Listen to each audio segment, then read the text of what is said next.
4-H program, Mr. Dan Clark. I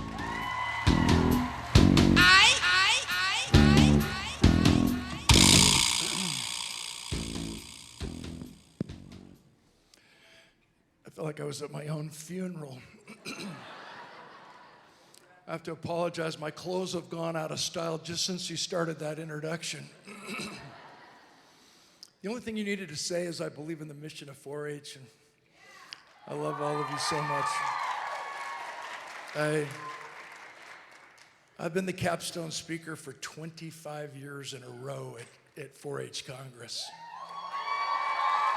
And as I travel the world, I just did a Facebook Live to post as you were all coming into the ballroom and reminded my followers, my world, that if every young man and young woman in the world, not just in America, not just in the States and Puerto Rico, if every young man and young woman in the world was a member and had an experience with 4-H, our world would be so different. Our country would be healing itself. And I get so excited to come here. It's always the same weekend, and it kind of follows a year of speaking internationally. I've spoken in 71 countries to over 6,000 audiences in the last 30 years or so. And as I wind down my year, this is kind of the culminating speech, and it just puts everything in my life in perspective. So I honor you, and I always look at my invitation as this might be my last speech. I bring that up, my friends, because you've been here for 5 days. You've engaged in community service. You've gone to elementary schools. You've gone to Piedmont Park.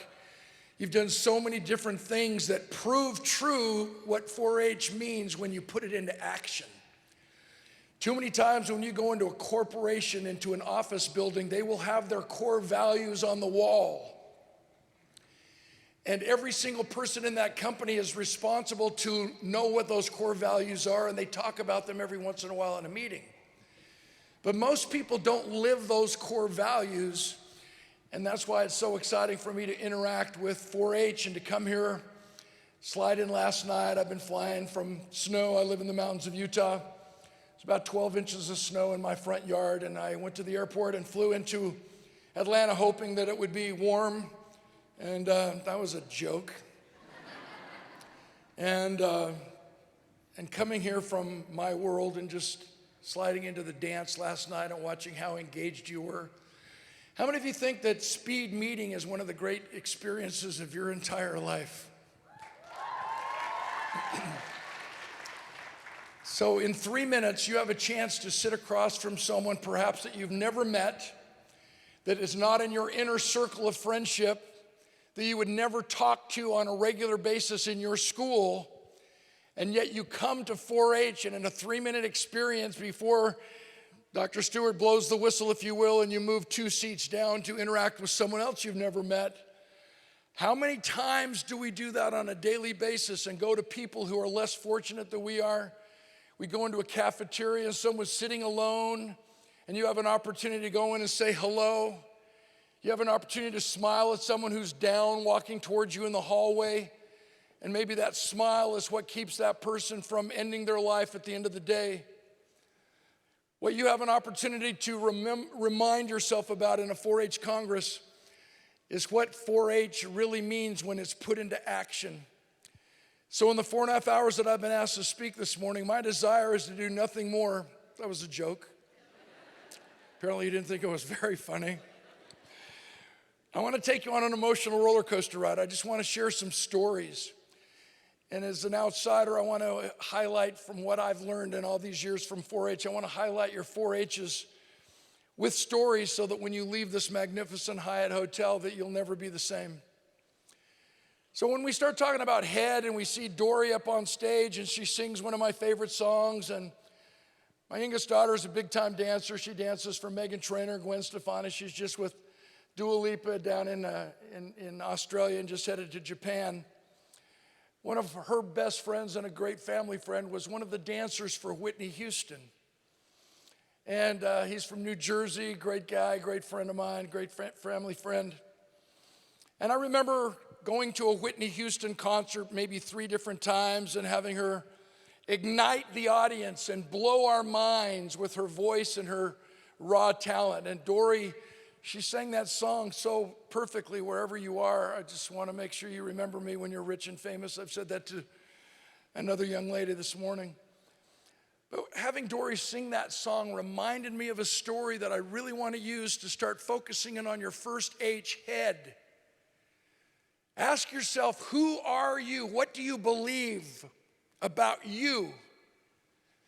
And I don't know how many of you have had an opportunity to Google Whitney Houston's performance of our Star Spangled Banner right after the Gulf War began, before most of you were born. The fever pitch of patriotism was alive and well in our country. And the very first sporting event in our country after the war began was the Super Bowl in Miami Beach, and Whitney Houston delivered the Star Spangled Banner. It was unbelievable. And for those of us who were there, when she finished that song, tears were streaming down all 60,000 people. And we stood at attention, clapping and chanting Whitney's name for probably 2-3 minutes after she finished our national anthem, Whitney, Whitney, Whitney. Have any of you heard Beyonce sing our national anthem? Unbelievable, goosebumps. And have you ever heard Celine Dion sing God Bless America? And she's a French Canadian. Unbelievable performances, unbelievable, life-changing, emotionally stirring performances. I throw Dory into that same category. It was amazing this morning, amazing as a senior in high school. Why do I bring that up? Come with me.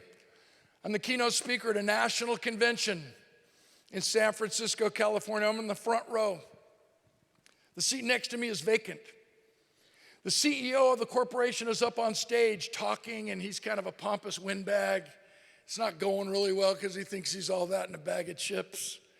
And all of a sudden, this young lady comes hustling and bustling into the room, and she sits down next to me. She says, "Are you Dan Clark?" I'm like, "Yeah, what's your name?" She says, "Yolanda." I said, "What do you do?" She says, "I'm the administrative assistant to the CEO up on stage." I said, "How's that going for you?" She kind of goes, "That's okay." I said, "You're late. Can I buy you a watch?" She said, "You're not funny." All of a sudden, the CEO finishes his speech, and she's introduced to take the stage to sing our national anthem, the Star Spangled Banner. And she rises to the occasion of a Whitney Houston, of a Beyonce, of a Celine Dion, of a Dory. And when Yolanda finishes singing that song and takes her seat next to me, we are all standing for 2 to 3 minutes chanting her name, Yolanda, Yolanda, with tears in our eyes, Yolanda, Yolanda. How did I start my speech? I said to the audience, "Is Yolanda an administrative assistant who happens to be an extraordinary performing artist? Or is Yolanda an extraordinary performing artist who happens to be an administrative assistant? Who are you?" Historically, King Louis XVI, who ruled France, had his entire royal family and crown overthrown. And historically in those days, whenever there was a coup, whenever there was a battle, when anyone overthrew another government or another king's throne, they would murder the entire royal family. This time in our history, they decided not to kill the family. In fact, they kidnapped Louis XVI's young son, the prince, and took him to a faraway land. And his captors decided that if they could destroy his character, if they could figure out a way to destroy his belief system, his head, he would forget that he was heir to the throne. They wouldn't have to kill him, and everything would be okay. For 6 months, 24 hours a day, 7 days a week, his captors force-fed him every vile and defiling thing that you could imagine. Liquor, pornography, dishonesty. They dragged him through the gutter and basically gave him at his fingertips anything that the natural man would crave. And after 6 months, this young prince never, ever caved in to their temptations and their influence. And finally, his captors sat him down and said, "Why have you not allowed us to break your character, to destroy your spirit, your belief system?" And the young prince, in his maturity as a young teenager, looks his captor square in the eyes and he says, "I'm sorry, I cannot do what you've asked me to do, for I was born to be a king." Who are you? What do you believe? A couple of Sundays ago, we're at a family dinner, gathered around the formal dining room, if you will, and daughters have come into town, and one of my daughters invited one of her best friends to join us. We play a wonderful icebreaker game in every family gathering called Remember When. You could do that when you get home. You could do it with your friends. Remember when, and the rules say you can talk about anything. It's fun. We laugh, we cry. We're going around the table, remember when, and we got to my daughter's friend, and she broke down crying. And I said, "Are you okay?" She goes, "I'm 31 years of age. I just got divorced. I just lost my job, and my mother was just diagnosed with breast cancer." She's sobbing, and she says, "I've hit rock bottom." I'm the dad. I have to come up with some inspirational response. And I said, "Sweetheart, with all due respect, no one ever hits rock bottom. We hit rock belief. We hit rock foundation. We hit the core values on which we were raised. And when any organization hits a bump in the road and goes south or has some crisis situation, we never hit rock bottom. We hit rock belief. We hit rock foundation. We hit those core beliefs on which that organization was built. You see the significance of how much you know about what it takes to succeed and become significant in life just because of the 4 H's, just because of your experience as a young man and young woman, interacting with amazing speakers. Kelly Liffler, she shows up, oh my gosh, what a story as a former 4-H'er. But he's climbing Everest or whatever he does. He climbs, he's an amazing speaker. All these people you've been exposed to. When will someone talk about you that you made that significant difference in their life? A mother encourages her daughter to come home as soon as school is over. The time comes, the time goes. 30 minutes later, daughter walks in through the front door of her home and her mother scolds her. "Where have you been? I've been worried sick." "You're 30 minutes late, I've been worried sick." She says, "Oh, Mommy, I walked my friend Sally home. She dropped her doll on the sidewalk. It broke all to pieces. It was awful." Her mother says, "So you're late because you stayed to help your friend pick up the pieces of the doll and put it back together again?" She said, "Oh, no, Mommy, I didn't know how to fix the doll. I just stayed to help her cry." What do you believe? What do you believe about others? Non-judgmental friendship, unconditional love? A store owner was tacking a nail in a sign above his store door which read, "Puppies for sale." Signs like that have a way of attracting small children, and sure enough, a little boy appears at the store owner's side. He says, "How much are you going to sell the puppies for?" The store owner assured the little boy that they were very, very good dogs, and he didn't expect to let any of them go for anything less than $35 to $50. To that, the little boy reaches in his pocket. He pulls out some change. He counts it for a minute. He looks up at the store owner and he says, "Well, sir, I have $2.37. Can I look at the little puppies?" The store owner smiles. He says, "Sure, son," and he whistles. Out of the kennel comes Lady, the mama dog, running down the aisle of his store, followed by 5 little teeny balls of fur, one puppy lagging considerably behind the others. Immediately, the little boy singles out the lagging, limping puppy. He says, "What's wrong with that little dog?" The store owner says, "Oh, we took that dog to the veterinarian. The doctor examined it, discovered it didn't have a hip socket. It would always limp. It would always be slow." To that, the little guy gets excited. He says, "That's the little puppy I want to buy." The store owner says, "Nah, you don't want to buy that little dog. If you really want him, I'll just give him to you." Now the little guy gets ticked off. He gets right in the face of the store owner. He points his finger and he says, I don't want you to just give him to me. That little puppy right there is worth every bit as much as all the other little dogs, and I'll pay full price. In fact, I'll give you $2.37 now and 50 cents a month until I have him paid for. Store owner says, nah, you don't want to buy that little dog. He's never going to be able to run and jump and play with you like the other little puppies. In response to that, the little boy reaches down. He pulls up his pant leg to reveal a badly twisted left leg supported by a big steel splint going down each side of his leg. The little physically challenged kid looks up at the store owner and he says, well, sir, I don't really run so well myself. And the little puppy will need someone who understands. Father comes home from work. He's got so much to do before he goes to work the next day, and he's laid out all of his papers on his desk in his study at home.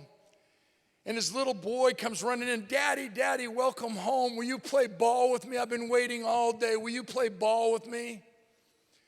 His dad says, can't you see I've got so much work to do? I don't have any time, but I want you to know that I love you. And his little guy says, Daddy, I don't want you to love me. I want you to play ball with me. And feeling guilty and coming to his senses, his dad starts to scramble. He knows he only needs about 2 hours before he can play with his son. He only needs about 2 hours to finish his work. He's trying to figure out a way to divert his son's attention, and he's looking around his study, and he sees a magazine on the little table next to his desk. And on the cover of that magazine is a picture of the world. And in a flash of inspiration, Dad says, I'm going to turn that into a puzzle. So he rips off the cover of the magazine. He tears the picture of the world into tiny pieces. He puts it on a piece of cardboard. He gives it to his young son and said, this is a puzzle, son. Go put the puzzle together, and when you're finished, we'll go outside and play ball. His little guy gets excited. Okay, Daddy. He leaves his study. 10 minutes later, his little boy comes back with the entire puzzle put together. Scratching his head, his dad says, oh my gosh, I thought that was going to take you a long time. How did you finish it so fast? His little boy says, it was easy, Dad. On the back of the picture of the world was a picture of a man. When I got the man right, the world was right. 4-H is the solution if you obviously live by the 4-H's, and it's more than just lip service or a meeting or engaging in this or engaging in that and forgetting about the people that you passed by when you had an opportunity to teach, to love, to understand, so that when you leave them, they say, I like me best when I'm with you, I want to see you again. I like me best when I'm with you, I want to see you again. And out of that curiosity, people will eventually say, why are you the way you are? And it becomes obvious that 4-H is the answer. That when you understand head, heart, hands, and health, everything seems to take care of itself. Let's talk about heart for a second. Heart immediately ties in with the head, and let me just share a personal experience that brings me to the stage so you understand why we connect head and heart, and why as an outsider I believe that those are the first 2 H's, not the last 2 H's. I played football for 13 years. One day in practice, the dream ended. We had a tackling drill. Coach blew the whistle. 2 of us ran into each other full speed. Only parts of our bodies that made contact. Lyle's helmet, we were 15 yards apart. Lyle's helmet crashed into my helmet in a violent head-on collision. My right shoulder was slammed into the cutting edge of my fiberglass pads, and when we slammed to the ground, my eye drooped. I had lost the speech. I couldn't talk anymore. My right side was paralyzed, and my arm dangled helplessly at my side. I compressed a vertebrae in my neck. I'd severed what is called the axillary nerve in my right deltoid muscle, and I suffered a grade level 2 concussion, which meant that that night I perspired, I threw up, I cried myself to sleep, which is a bad idea.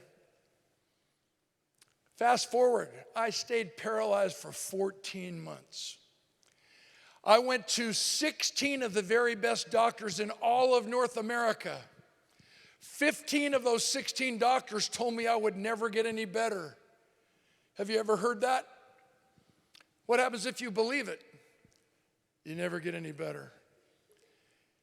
Now that I've recovered, I'm asked two major questions, my friends. Number one, why did I go to so many different doctors? The answer is really simple, and I hope you'll remember this for the rest of your life. I kept going from doctor to doctor until I found one who believed I would get better.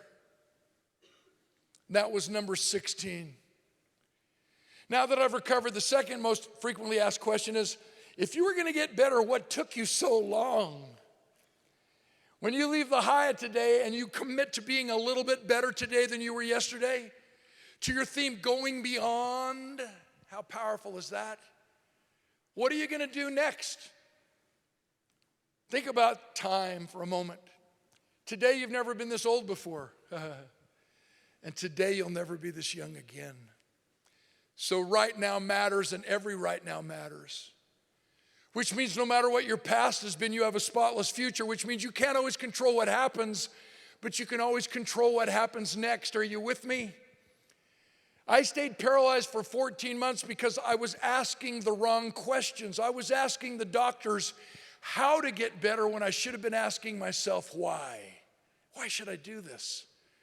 Why? Why should I wake up early and stay up late? Why should I go out of my way to talk to someone who seems lonely? Have you ever felt alone in a crowded room? Have you ever felt lonely in a loved one's arms? I have. When I was paralyzed, I had so many people come into my life and say, I know what you're going through, and I used to think, you don't have a clue. You don't have a clue. Psychologists remind us that the average person talks between 100 and 200 words a minute, and yet we think between 200 and 400 words a minute, which means no one ever knows everything that we think. No one ever knows everything that we feel. No one ever knows everything that we want to say. The author Thoreau was right. He said, we live lives of quiet desperation, and I felt alone. I stayed paralyzed for 14 months because I was asking the wrong questions. Are you? Go beyond isn't about how to go beyond. It's about why you should go beyond. And in raising our 4 children in my house, we raised them to believe the only person you need to be better than is the person you were yesterday. We've got to catch that vision. Now, what does that have to do with head and with heart? Do you realize that when we only focus in on a how and a what, it only engages our head? But when we introduce a compelling why we should, it engages both the head and the heart. And it's backed by science, my friends. When you engage the how-to and the what with the why should I, your blood starts to pump more rapidly. It engages the brain, it fires the brain, and your twitch muscles even engage where you're more alert and ready to go, and your second wind kicks in, and you can be better than you were yesterday. You can go beyond what you've already accomplished. When we start talking about the 4 H's, what do you believe in the head? The heart is why you do what you do. Based on, I want to love somebody, I want to dance with somebody. All of these things that we talk about in our songs and in our music and in our spoken word. I want to ask you a key question as we continue on with our discussion of the 4 H's. Who are you? What do you believe about you? More importantly, do you like you? Do you agree that you have to like yourself before you can like someone else? Do you agree that you have to love yourself before you can love someone else so you understand what it really is? I do. Let me illustrate by dragging you back into my high school experience. And I know some of you are looking at me like, well, that's a few hundred years ago. Some of you are like, well, you like a cheerleader for Ben-Hur? And some of you are like, well, who's Ben-Hur? This isn't going well. Let me drag you back into my high school and tell you about my dream date. It was with a girl. Her name was Jalaire Jones. Whoa. visualized the most beautiful woman on this planet, and she was so much better than that. And when I was in high school, there's no way that someone like Jalaiah Jones would ever go out with someone like me. Can any of you relate? I was so skinny I had to jump around in the shower to get wet. Any of you relate? I had so many pimples I fell asleep in my math class. The kids played connect the dots on my face. They're like, hey, I hope he doesn't wake up today. It's a cow. Woo! How could I possibly get the confidence up to ask out someone like Jalaiah Jones? But that was my goal. I wanted Jalaiah Jones to fall madly in love with me. Can any of you relate? But I wanted to protect my heart. So I decided I better ask some of her friends first. Hey, I called up one of her friends. Hey, if I ask out Jalaiah Jones, would she go out with me? Her friends say, yeah. I said, whoa. Phoned up another friend. Hey, if I ask out Jalaiah Jones, would she go out with me? Her friends say, yeah. I said, whoa. I got up the confidence. Girls, you have no idea how frightening it is for a guy to phone up a lady for the first time. Can any of you guys relate? I practiced my voice to make sure it was low and breathy. I got my butterflies to fly in formation. I dialed up her number. She answers, hello. I said, hi. This is Dan Clark. Would you like to go out with me? She said, yeah. I said, whoa. I had 2 tickets to a concert 2 weeks away, so I had plenty of time to do some serious research to figure out what it was going to take for me to get Jalaiah Jones to fall madly in love with me. Can any of you relate? A lot of people can relate from small towns. Anybody here from a small town? Got some front row folks. What's your name, man? Dalton? Where are you from? Illinois? That's not a small town. Elizabeth, Illinois, because like Ruth and Julie were taken. This is good. So how many people in your town, Dalton? 800. So they miss you today. They're like, wow, where's Dalton? We miss him when he goes to the big city, 472, 473, 700. Wow. How many people in your school? How many people in your graduating class? 22. I can tell we relate, man. My graduating class, I'm the guy, when I go to a high school reunion, I'm the most popular guy there because I'm the guy who made the top 99% of the class possible. I wasn't on the honor roll every time. One time I came home with a report card, had 4 F's and 1 D on it. My dad's response, son, looks to me like you're spending too much time on one subject. That's funny, you'll think about it on your bus ride home. Dalton, 22 people in your graduating class, eh? Whoa, I can relate. Look at you, man, you're kind of a stud. I wish you all could see Dalton, man. He wears a polo shirt. He still makes a little horsey gallop. He's like, yeah, what's up, baby?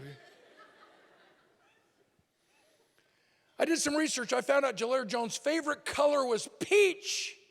What a drag. Now peach is a very, very popular color, but when I was in high school, it was definitely uncool for a guy to wear peach. You just didn't do it. When I was in high school, it was uncool for us to wear these little animals on our clothes. We called those pajamas. Now we have people spending all this money on little polo horses, little alligators, cute little doggies, little kitty cats, little mooses. You big stud. You're like, well, yeah. Didn't matter. It was Jalaiah Jones' favorite color. Suddenly peach became my favorite color. Interesting how that works, eh? I didn't buy 1 peach shirt. I bought 5 peach shirts. I'm thinking long-term relationship. Ran out of the store as fast as I could. I did some more research. Found out what Jalaiah Jones' favorite cologne was, some exotic name. I put this stuff on my body. It stunk so bad my nose hairs threatened my life. My ears are ringing. My eyes are bleeding. I had cotton mouth. I couldn't even breathe. It didn't matter. It was Jalaiah Jones' favorite cologne. Suddenly it became my favorite cologne. Interesting how that works, eh? I didn't buy the date-sized bottle. I bought the forever relationship-sized bottle. It cost me a bloomin' fortune. Did more research, found out what Jalaiah Jones' favorite music was. I'm a musician. I love all kinds of music. I have a hard time sometimes with heavy metal. Sometimes I think the only reason why they call it heavy metal is because the lead singer sounds like he dropped something heavy on his foot. Ah! You're like, whoa, dude, you wrote that all by yourself? Whoa, give you a Grammy. It didn't matter. It was Jalaiah Jones' favorite music suddenly became my favorite music. Interesting how that works. Okay. 2 weeks went by. It's finally date night. I had 2 tickets to a concert 2 weeks away, and I'd been preparing. I've been selling out. I was ready to go. Concert night shows up. Put on my Pete shirt. Put on the cologne. Some of you ladies know what I'm talking about. We wear so much cologne, we walk up the steps to knock on your door. Flowers are dying on the side. Horses 3 miles away. Help, Wilbur. I knocked on Jalaira's door. She answers, and my previous preparation pays off. Oh my gosh, Danny, peach. Nobody wears peach. Peach is my favorite color. I say, you too? Can't believe how many things we have in common. She goes, I know. I walk her to the car. I open her car door out of courtesy. She takes a whiff of my cologne. Oh my gosh, Danny, that's my favorite smell. It's my favorite cologne. I said, you too? This is my favorite cologne too. I close her door. I walk around the car gagging for oxygen. We get in, we pull out. I pop in the CD, fast forwarded to her favorite song. She leaps across the console. Oh my gosh, Danny, it's my favorite music. I said, you too? I'm trying to keep a beat. There isn't one. But we got real close all night singing together. Accidentally hit her nose and started to bleed. She goes, wow, you're a great slam dancer. And I know. What's my point? Jalaira Jones fell madly in love with me for 2 weeks, exactly like I planned for her to do. Isn't that crazy that we sell out, trying to be popular for the moment instead of respected for a lifetime? But if we anchor our belief in the 4 H's and remember what do you believe and why do you believe it, and connect that with the heart, the head, the heart, it's amazing how you will not sell out ever again. After 2 weeks, I got sick and tired of being Jalaira Jones. I was born to be me. So I gave the peach shirts to my sister. I threw the cologne away. I've never had another problem with the dogs in my neighborhood. I feel horrible. My trash can smells so bad. Every dog within 30 miles of my home had total brain damage. They just walked down the wrong side of the road. Some of them were in the parks meowing. It was like a Stephen King movie. I started listening to my own tunes, stopped listening to this noise, started listening to my own tunes, and you know what? It turns out Jalaira Jones didn't like that me. But that's okay because I like me, and she can do whatever she wants to do. It's so critically important that we understand the answer, the authentic answer to why, and tie it into who are you, which fuels your why should you, so that you're a champion and you go beyond when there's no leader, no parent, no coach, no teacher, no one older than you present, which basically demands higher performance. Isn't it crazy that you come to 4-H Congress and you finally realize that we become the average of the 5 people we associate with the most? That you leave your home, you leave some negative friends, you might even leave some negative family members. And you come here for 5 days where it's so positive. And you realize things that are so obvious, but we forget to learn the lesson. For example, trying to teach my 4 children about gossiping and trust, I explained that when you're sitting around a table and someone at that table starts gossiping or bad-mouthing someone who's not there, and you disband that little gathering around the table, everyone's going to leave wondering what you're going to say about them when you're not around. What he or she's going to say about me when I'm not around. What we have to do is understand we become the average of the 5 people we associate with the most. If you hang around with 5 broke people, you're going to become the 6th. If you hang around with 5 negative, whining people, you're going to become the 6th.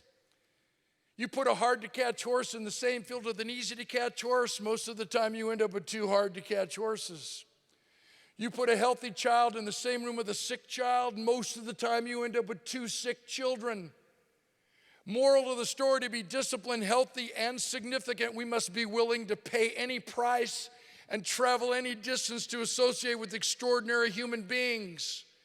Extraordinary human beings are members and engaged and involved in 4-H. And when you come from a small town, perhaps there's not a huge 4-H organization in your county.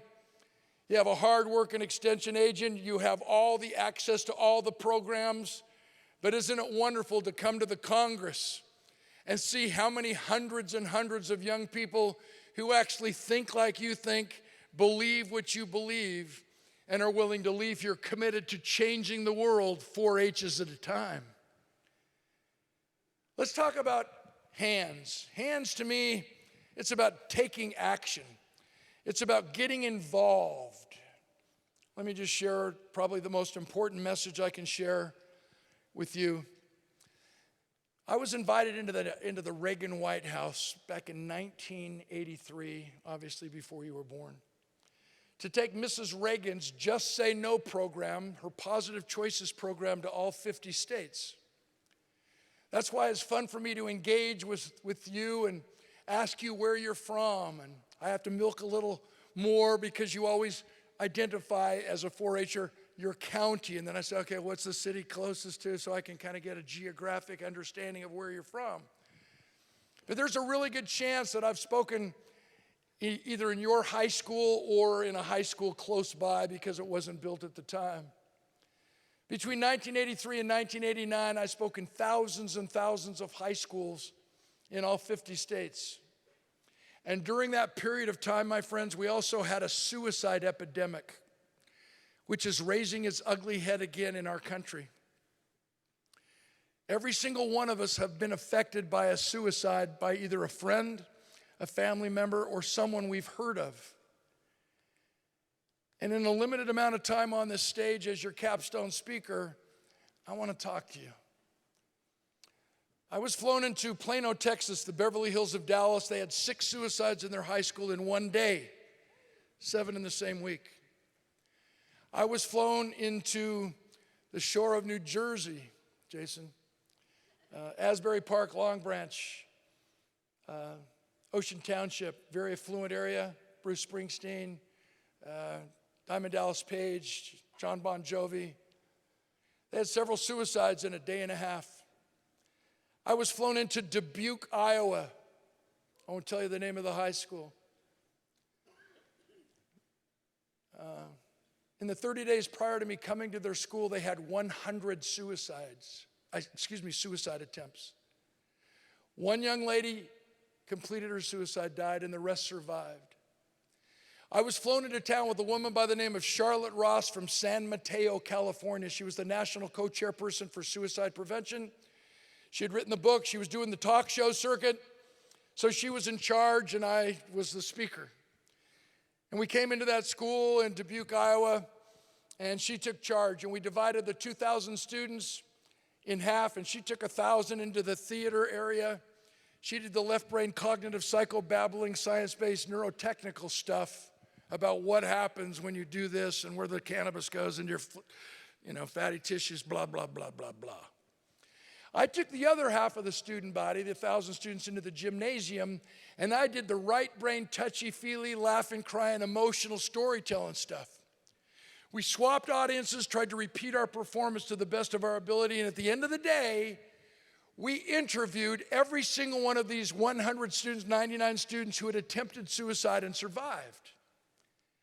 We invited in the healthcare professionals, the school administrators, and the school counselors, and interviewed, as I said, every single one of these students who had attempted suicide and survived. Every single one of them told us the reason why they wanted to take their lives and end it all was because they lacked commitment relationships in their lives. Head, what do you believe? Heart, engage with the why.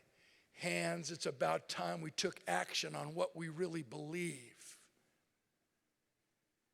Every single one of these students said that they wanted to take their lives because they lacked commitment relationships in their lives. Do you?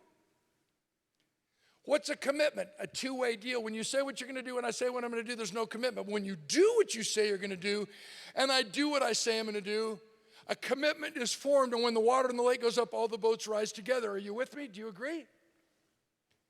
Introduce this word commitment. Let's talk about love for just a second. I don't want to ask you how many of you are in love. These ladies on the front row looking at Dalton like, I know I am in love. I just wish he knew. I just wish he caught on. Dalton's like, yeah, she was my high school sweetheart. She just didn't know it yet. Love is a commitment, not a way of feeling. I'm going to kill myself because Johnny dropped me. I'm going to kill myself because Julie put me in the friend zone and I can't handle it. Are you kidding me? That's a real belief. And belief creates action. Love is a commitment, not a way of feeling. Romance is not love. Romance comes from a Greek word that means erotic. So I don't even want to talk about it. But if I love you because you're beautiful, that's romance. If you're beautiful because I love you, that's real love. It's a value-creating love that inspires us to be the best that we can be, to go beyond.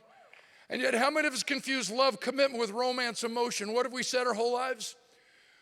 Oh, I love her so much, she makes me feel differently than I've ever felt before. Oh, I love him so much, he makes me feel differently than I've ever felt before. So do breakfast burritos.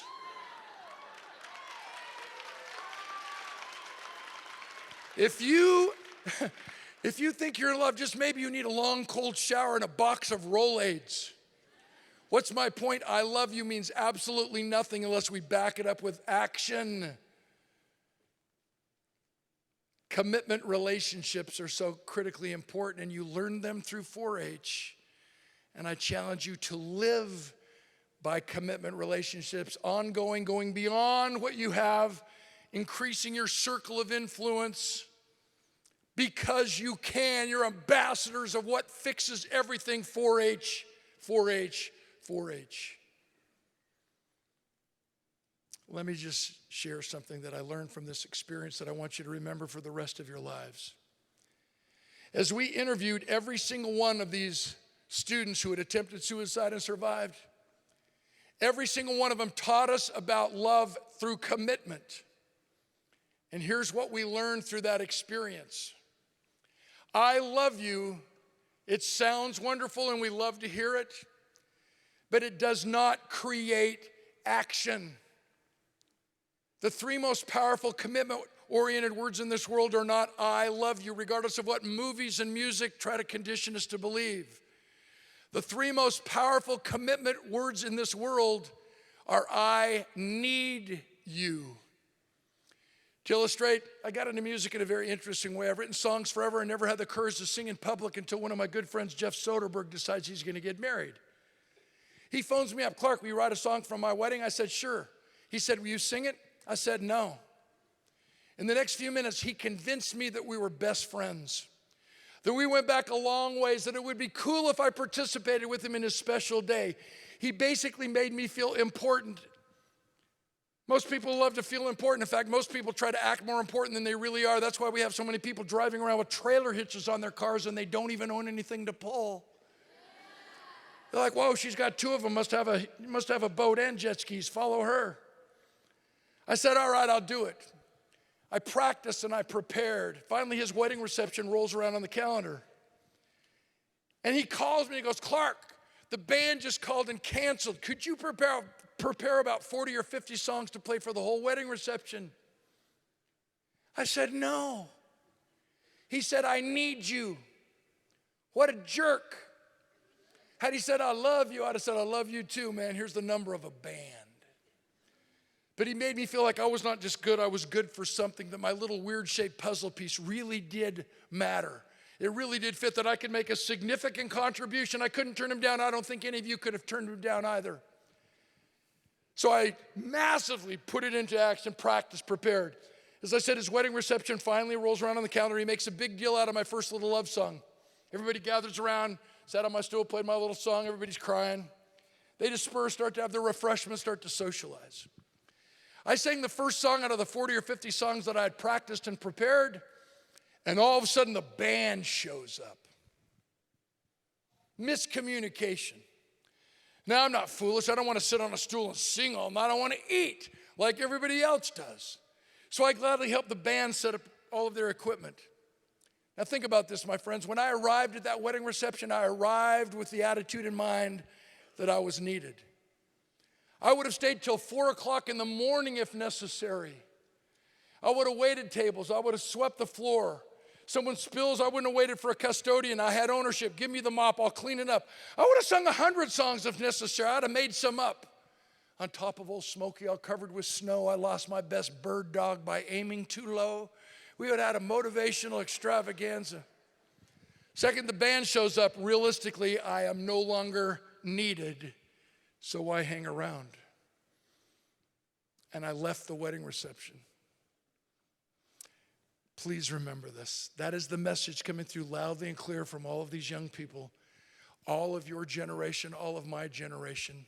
It's what makes us the same. It's the message coming through from these 99 teenagers in Dubuque, Iowa, who had attempted suicide and survived. Every single one of them told us they knew they were liked, they knew they were loved, but they didn't believe they were needed. And when we don't feel like we're needed, why hang around? Key question as you leave Congress, are you needed? And here's the kicker. Because of the society in which we live, we cannot afford to wait for somebody else to tell us or show us that we are needed. It might not ever happen. A couple of years ago, I spoke 202 times, all 50 states, 21 countries, and never once did anyone ever come up to me after my speech and say, "How are you?" You don't care. What am I supposed to do? Just go back to my hotel room, feel sorry for myself? Nobody likes me. Guess I'll just go eat worms. My message is we have to do something on a daily basis to prove to ourselves that we are needed. So the kicker word in commitment relationships, the kicker word in the hands part of your 4-H is to get involved, the commitment, let me participate more and get involved. If you don't feel like you're needed at home, participate more, get involved. If you don't feel like you're needed at school, participate more, get involved. If you don't believe you're needed in your community as we get to the health, the 4th H, for our club, for our community, for our world, participate more, get involved, and hang around with people who believe what you believe so they choose you, not just somebody who does what you do. And the 4th H, health, I really think it's tied together with just service before self. Let me ask you one final question and tell you a story. What are you willing to do that no one else is willing to do? Go beyond. What are you willing to do that no one else is willing to do? So when you return home from this Congress, your closest friends and especially family members say, "There's something different about you. What happened?" Share your story, share your experience. I want all my kids to participate with you. I want everybody in our community to hang out with Dalton, even though there's 22 folks in his graduating class. He now is different. What are you willing to do that no one else is willing to do? Let me just quickly share this story. My dad battled cancer for 6.5 years. I wanted to be by his bedside when he took his last breath. That didn't happen for me. I was up in Seattle, Washington, northwestern United States. I was in town for 2 days to make 2 speeches to 2 large trade associations downtown at the convention center. I'm staying out of town at the Seattle Airport and Marriott Hotel. It's Friday morning, October 12th. I've showered, I've shaved, put on my coat, put on my tie. I'm ready for the day. Phone rings. I think it's my ride downtown to the convention center. So I almost just picked up the phone and flippantly said, "I'll be right there." But for some odd reason, I just stood there. 15 seconds of silence later, my younger brother's voice pierces the quietness of the call. "Danny?" I said, "What's up, Paul?" He said, "Dad died this morning at 7 a.m. I said, "Whoa." Sat down on the bed, edge of the bed, and my tears just started to fall. This is my dad, my hero. One of the best songs I've ever written. Used to get a lot of radio play. It was called "Special Man." I wrote it about my dad. Special man, lyrical hook. Any male can be a father, but it takes a special man to be a dad. That's my dad. I love my dad, my hero. I said to my brother, Paul, I said, "How's Mom?" He said, "She's all right." I said, "Give her a big hug and a kiss for me, will you please? Tell her I'll phone her as quickly as I can." And then he asks me the gajillion-dollar question, "What are you going to do? What are you going to do when you leave here? What are you going to do to live and go beyond everybody's expectation, even in the cool, clean, good, pure, powerful, positive place you're already in because of 4-H? How can you take it to the next level? What are you willing to do that no one else is willing to do?" I said, "Paul," I said, "Mom and Dad have taught us our whole life to keep our promises, to keep our commitments." I said, "I need to go speak. That's what Dad would want me to do. It would make Dad proud. I can't imagine what it would be like to be a meeting planner with a 90-minute slot to fill 3,500 people in the audience and not have the speaker show. I can't leave someone hanging. And because of our belief, Mom's going to be okay, you're there to support her. I'm going to spend the night. I'm going to keep my promise, keep my commitment on Saturday. Then I'm going to hustle home. God knows I need your support. Hopefully I can give you some of mine. I hung up the phone with my brother and I sat there in my hotel room and openly wept like a wee child.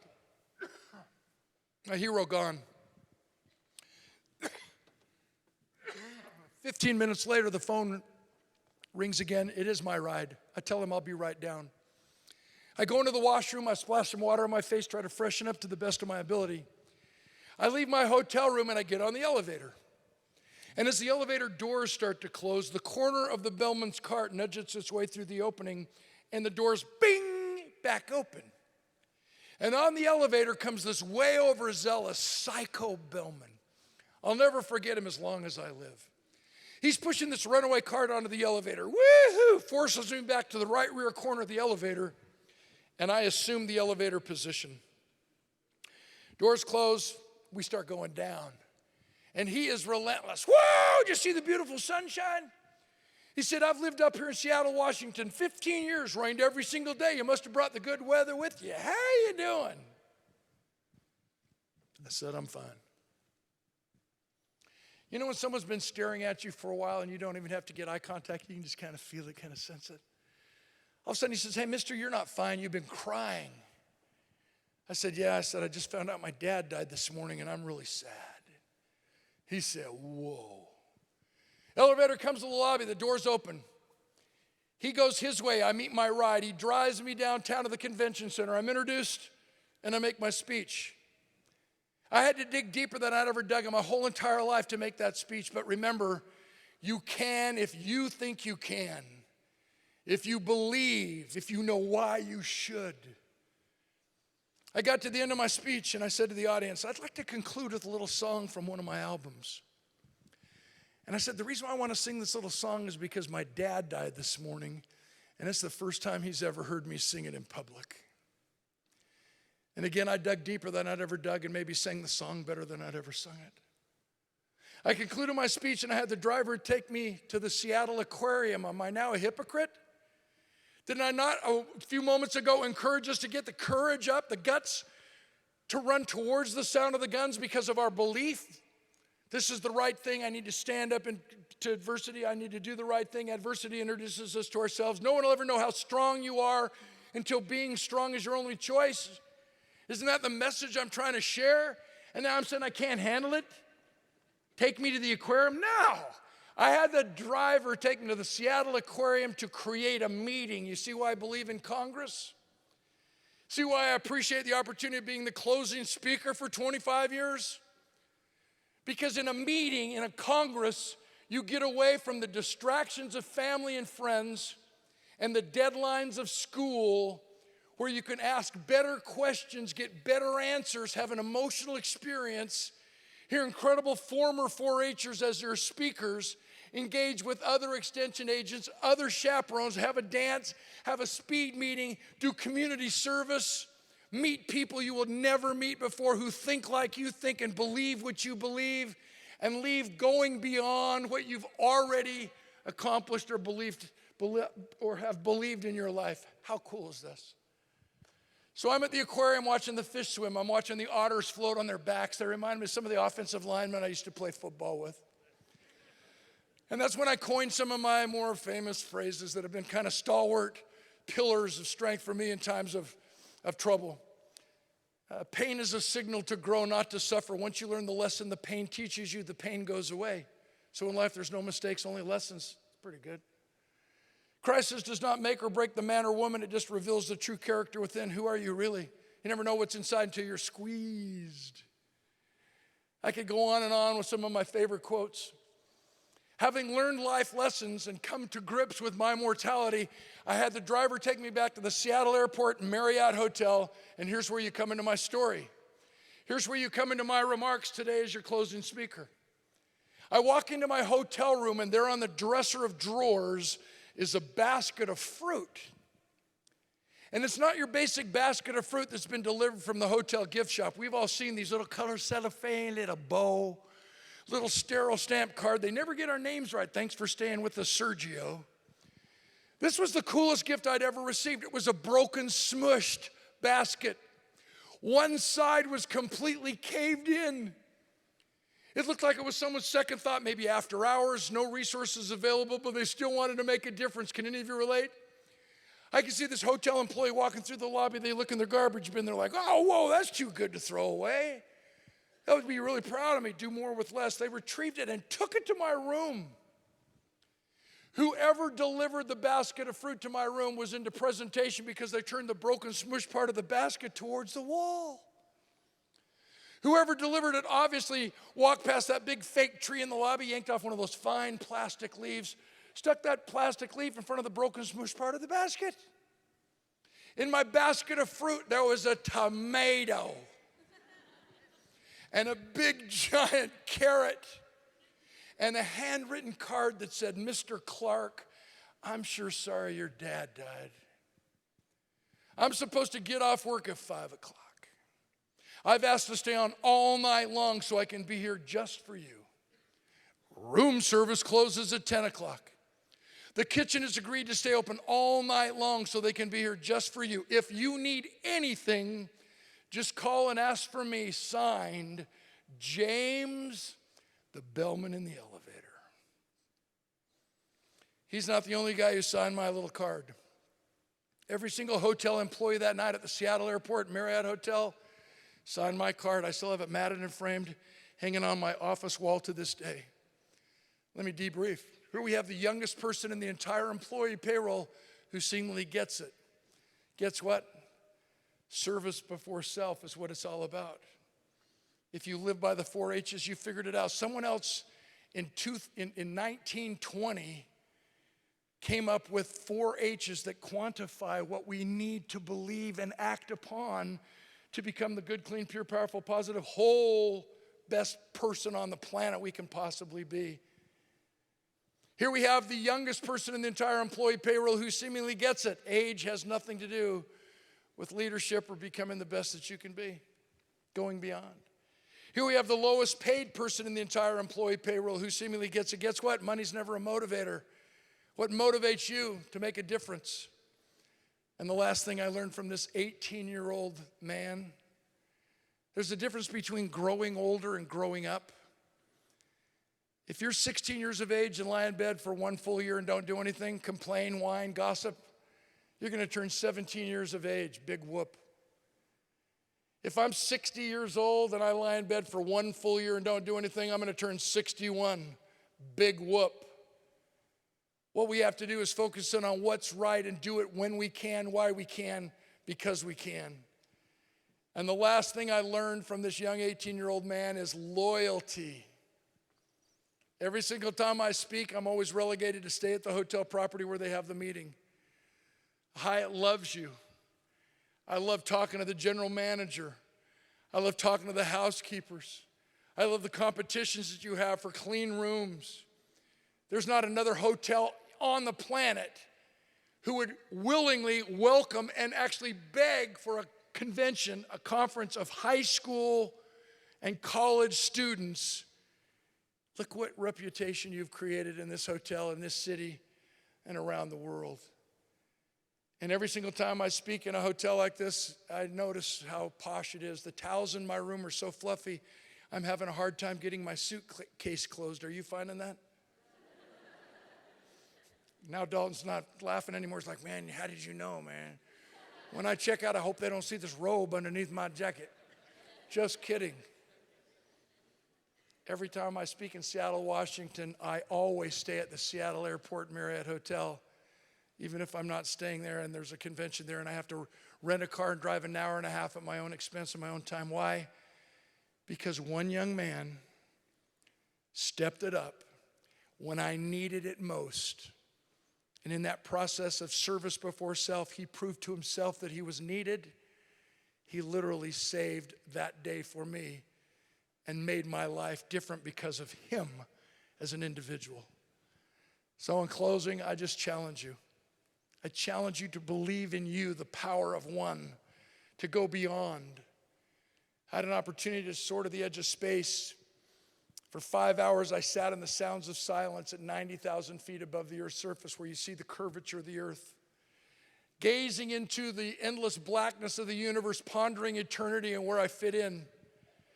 And when I landed, you know what occurred to me? Everything we can take with us when we die, I had aboard with me on that aircraft. Education. We don't learn to know, we learn to do. Sounds like head to me. Our conviction. What do we believe? Sounds like heart to me. Our hands, our action.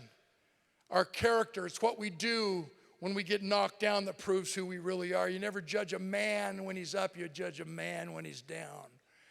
And the fourth thing we can take with us when we die, did my life matter? Did I make a difference? It sounds like the fourth H, health, getting involved through service before self. I love 4-H. I honor each of you because without you, there would not be everybody. I challenge you to leave and make a difference so that everybody always leaves you saying, I like me best when I'm with you. I want to see you again.